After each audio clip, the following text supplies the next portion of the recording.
السلام علیکم ورحمۃ اللہ وبرکاتہ۔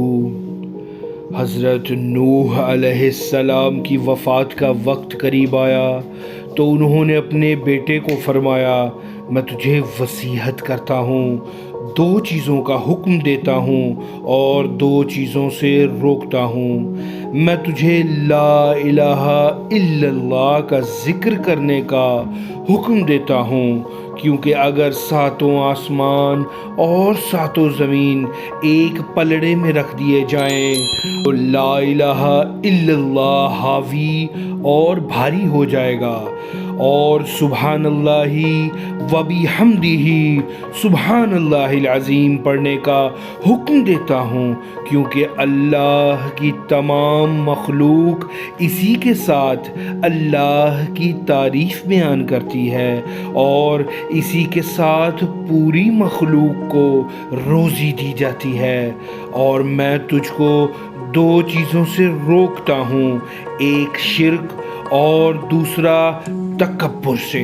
مجلس میں سے کسی نے کہا کہ شرک تو ہم جانتے ہیں، تکبر کیا ہے؟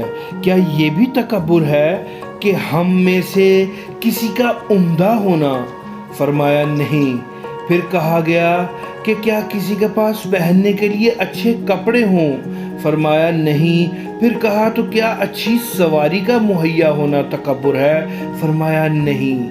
پھر کہا گیا کہ کیا یہ تکبر ہے کہ اس کے پاس بیٹھنے والے ساتھی ہوں؟ فرمایا نہیں۔ راوی کہتے ہیں کہ میں نے کہا کہ اے اللہ کے رسول، پھر تکبر کیا ہے؟ جواب میں آپ علیہ السلام نے ارشاد فرمایا کہ تکبر یہ ہے کہ حق بات کا انکار کیا جائے اور لوگوں کو حقیر جانا جائے۔ ایک روایت میں حضرت عبداللہ بن عمر نے بیان کیا کہ رسول اللہ صلی اللہ علیہ وآلہ وسلم نے فرمایا کہ نوح علیہ السلام اپنے بیٹے کو وصیت میں یہ بات بھی کی تھی کہ میں تجھے دو چیزوں کے کرنے کا حکم دیتا ہوں اور دو چیزوں سے روکتا ہوں۔